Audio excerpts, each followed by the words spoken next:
With Lee J. Sackett Incorporated.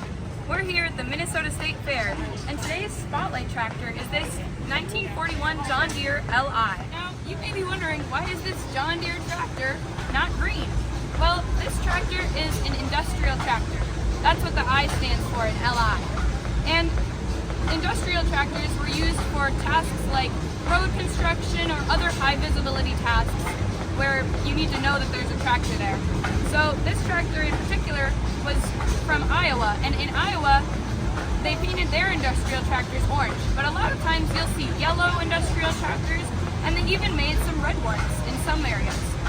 Now let me show you how to start this tractor. So the first step of starting a tractor is always to make sure that it's not in gear. Next we need to turn on the gas. To get to the gas, we put our hand through the hole and then turn the knob counterclockwise until it stops. It's time to start it. To start it, we push this button in and it started! John Deere began production of the Model 62 tractor in 1937. Only 78 of these were built before they were replaced by the Model L.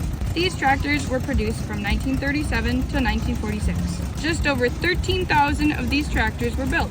Of these, about 2,500 were sold as industrial models and aptly designated as LI tractors. A large number of the LI tractors were sold to states, counties, or municipalities and outfitted with sickle mowers for mowing road ditches. They were primarily offered in industrial yellow and Omaha orange. These tractors were produced at John Deere's plant in Dubuque, Iowa. Incidentally, Omaha orange was Iowa's official highway department equipment color. These colors were chosen for their high visibility versus John Deere's standard green color. Some LIs were painted other custom colors by special order. A few were even painted red. The tractors feature a 2-cylinder upright engine that initially produced about 10 horsepower. It was later upgraded to produce 14 horsepower. Its base weight was only about 1,500 pounds, and at less than 8 feet long, it was very easy to maneuver and transport. This particular tractor was purchased from an estate in southern Iowa. Dennis Signieri already had a yellow LI, and he thought it would be neat to have an orange one too. He hired Lee J. Sackett Incorporated to restore the tractor for him. The tractor was complete but hadn't been run in several years. Lee's team discovered a large mouse nest in the bell housing around the clutch and inside the oil pan. After giving those components a thorough cleaning and rebuilding the carburetor and magneto, they got the tractor running. It ran very well. The team proceeded to disassemble, prep, sandblast, prime, and paint all of the components. The sheet metal was also sandblasted and then meticulously repaired and straightened. Then the sheet metal was sanded, primed, resanded, sealed, and painted.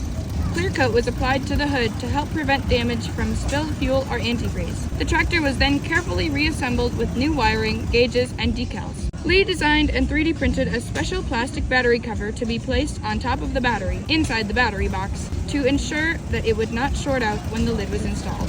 The tractor has been to many shows since the restoration was completed. It's always fun to hear folks comment, "That's the wrong color," or "Why is it painted like an Alice Chalmers?" Now you know the answer.